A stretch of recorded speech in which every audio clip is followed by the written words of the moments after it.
In 1977, a Youngstown steelworker showed up for his shift and found the gates locked.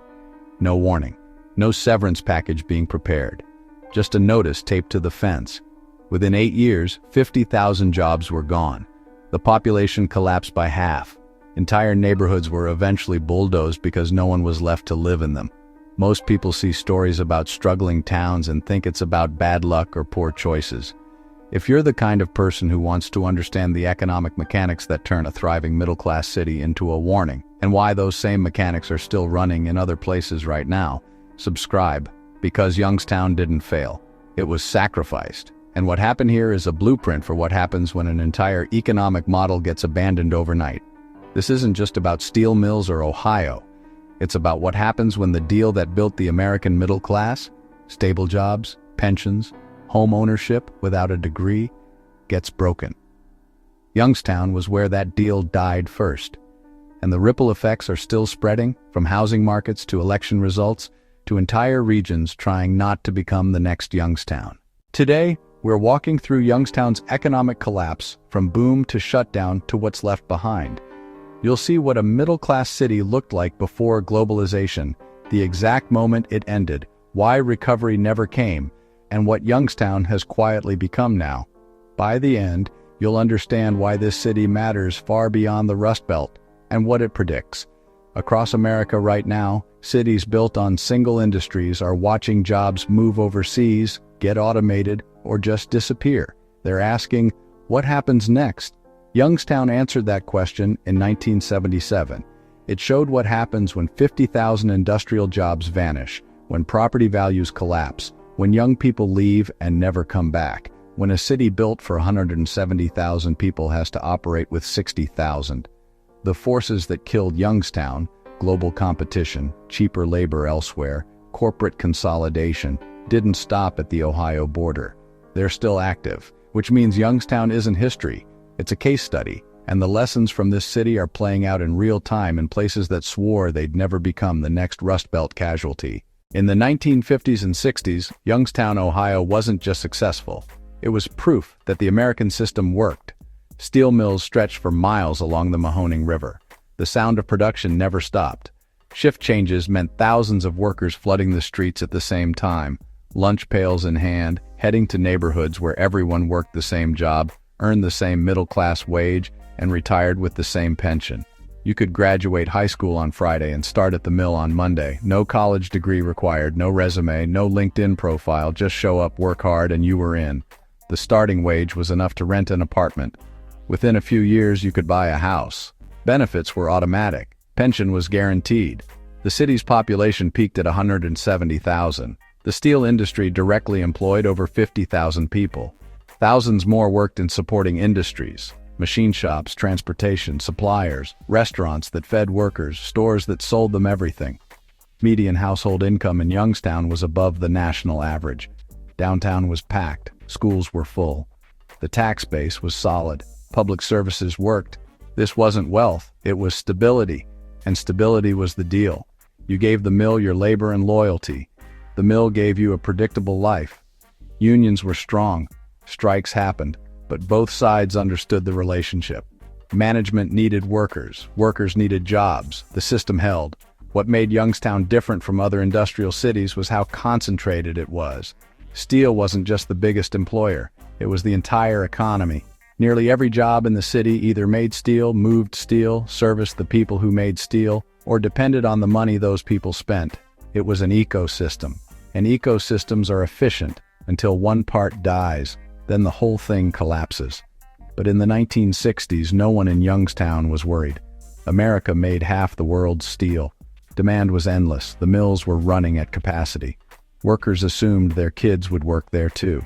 The city was planning expansions, not exits. That confidence made sense. For decades, it had been correct. But global economics doesn't care about decades of success. It cares about quarterly costs. And by the 1970s, steel could be made cheaper somewhere else. September 19th, 1977. Youngstown Sheet and Tube announced it was closing its Campbell Works. 5,000 jobs gone. No transition plan, no retraining offered, just a statement and a shutdown date. Workers called it Black Monday. The announcement came without warning. Some workers heard about it on the radio driving to their shift. Others were told by supervisors who'd found out that morning. There was no preparation because the company didn't want preparation. They wanted it done fast, before unions could organize a response or politicians could intervene. The closure wasn't about Youngstown's workers being unproductive. It wasn't about the quality of steel. It was about corporate mergers and balance sheets. Youngstown Sheet and Tube had been bought by a conglomerate that wanted the company's cash, not its factories. Shutting down the mill and selling the assets was more profitable than running it. That's what workers couldn't process. The mill was still functional. Demand for steel still existed. But the financial logic had shifted. Making steel in Ohio wasn't as profitable as making it overseas with cheaper labor or liquidating the company and reallocating the capital. Black Monday was just the beginning. U.S. Steel closed facilities in 1979. Republic Steel followed. By 1985, nearly every major steel operation in Youngstown was shut down. 50,000 jobs disappeared in less than a decade. The ripple effect was immediate. Suppliers lost contracts, restaurants lost customers, retail stores saw sales collapse. The housing market froze, then crashed. Who wants to buy a house in a city where the main employer just left? Property values dropped so fast that people couldn't sell even if they wanted to. They were trapped. Workers who'd spent 20 or 30 years at the mill were suddenly unemployed in their 40s and 50s with skills that were no longer marketable.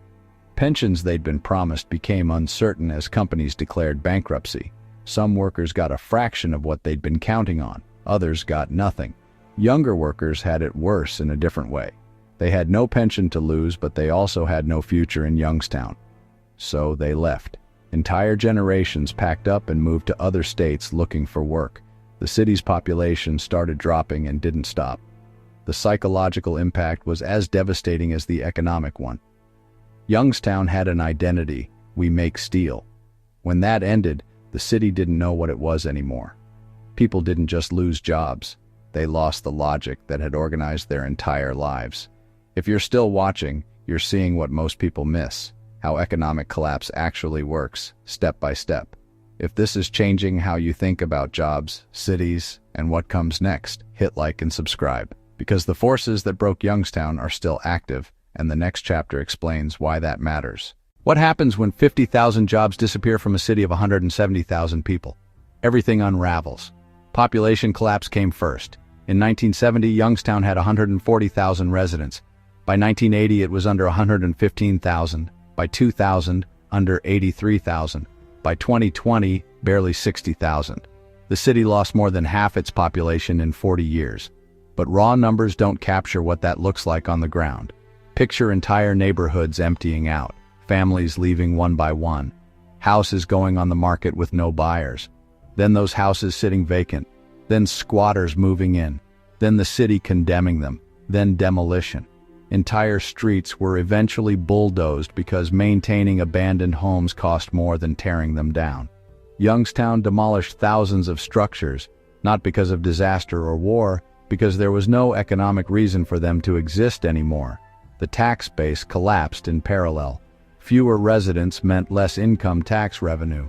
Lower property values meant less property tax. Closed businesses meant no commercial taxes. The city's budget imploded. Services were cut. Police and fire departments shrank. Road maintenance stopped in some areas. Streetlights went dark to save money. Parks weren't maintained. Schools closed as enrollment dropped. By the 2000s, Youngstown had more school buildings than students. Poverty rates climbed steadily. In 1970, Youngstown's poverty rate was close to the national average. By 2020, it was over 30%, one of the highest in Ohio. Median household income dropped below the national average and stayed there. Crime increased, particularly property crime and drug-related offenses. With no jobs and no prospects, illegal economies filled the gap. The opioid crisis hit Youngstown harder than most places because the economic despair was already entrenched. What made Youngstown's collapse different from temporary recessions was that nothing grew back. In a normal economic downturn, jobs eventually return. Youngstown's jobs didn't return. they moved to other countries permanently. The infrastructure for steelmaking was sold for scrap or left to rust. The expertise aged out or relocated. There was nothing to come back to. Economic development officials tried to attract new industries, but they faced an impossible pitch. Why would a company move to a city with a shrinking population, declining tax base, aging infrastructure, and a workforce demoralized by decades of economic trauma? Some smaller employers came, call centers, warehouses, healthcare. But these jobs paid $12 an hour, not $25. No pensions, no unions, no stability. You can't replace 50,000 middle-class industrial jobs with part-time service work. The math doesn't work, and everyone in Youngstown knew it. By the 2000s, the city stopped pretending recovery meant returning to 1970. Instead, officials started talking about right-sizing and managed decline. The new goal wasn't growth, it was controlled shrinkage. Make the city functional for 60,000 people instead of trying to rebuild for 170,000. That shift, from growth to managed decline, was when Youngstown officially accepted it was never coming back. Youngstown didn't give up. It tried everything. In the 1980s and 90s, economic development plans promised transformation. Tech hubs, business incubators, downtown revitalization. Youngstown State University became the anchor, with promises that education and research could replace steel. Marketing campaigns rebranded Youngstown as affordable, entrepreneurial, ready for reinvention. Some of it worked, technically. A few tech companies opened offices. Business incubators hosted startups. Downtown saw new restaurants, art galleries, a few renovated buildings. Youngstown State expanded. The cost of living, now among the lowest in Ohio, attracted remote workers, retirees, and artists priced out of bigger cities. But none of it scaled. A coffee shop employs 5 people. A steel mill employed thousands. A startup might hire 20. Youngstown lost 50,000 jobs. The math never added up. The new jobs also paid less and offered fewer benefits. The mill jobs had been union positions with pensions and health care. The replacement jobs were gig work, part-time retail, healthcare aides. Economically, it wasn't replacement. It was downgrade. Young people continued leaving. Even those who grew up in Youngstown and loved the city couldn't stay because the opportunities weren't there.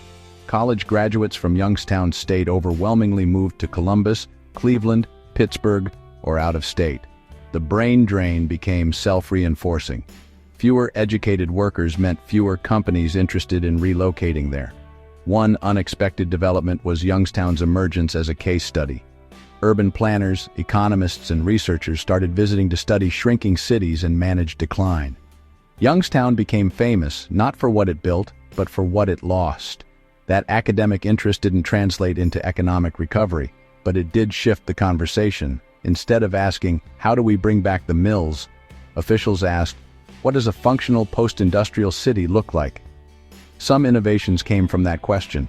Land banks to manage vacant properties, urban farming initiatives, demolition strategies. Youngstown became a laboratory for decline management, which is useful but also depressing. The political impact was massive.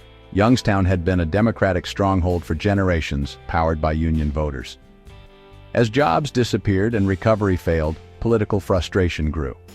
In 2016, the Youngstown area swung heavily toward Trump. It wasn't about ideology, it was about rage at a system that had abandoned them. Voters who'd supported Democrats for 40 years flipped because the old promises, retraining, new industries, recovery, hadn't delivered. Youngstown's political shift became a national story because it represented a larger pattern. Deindustrialized regions turning against the political establishment that presided over their collapse. In 2026, Youngstown has roughly 60,000 residents. That's down from a peak of 170,000. The city isn't recovering, it's stabilizing at a smaller scale. Some neighborhoods have found equilibrium. The housing that remains is affordable, attracting people priced out of bigger cities. Remote workers discovered they can live in Youngstown for a fraction of what they'd pay in Columbus or Pittsburgh. Retirees on fixed incomes moved in for the low cost of living. Artists and musicians came for cheap studio space. These newcomers helped stabilize some areas, but they didn't reverse the overall trend. The largest employers now are healthcare and education. Mercy Health and Youngstown State University provide thousands of jobs, but they're the employers of necessity, not choice. Healthcare grows because the population is aging. Education survives because it's anchored to the city. Neither sector replaces what steel was. The physical landscape tells the story. Whole sections of the city are just gone, not abandoned, erased. Streets that used to have homes now have grass and trees. It looks almost rural in places. The city has more infrastructure than it needs. Roads built for 170,000 people serving 60,000. Water systems designed for a larger population. The cost of maintaining oversized infrastructure strains the budget constantly.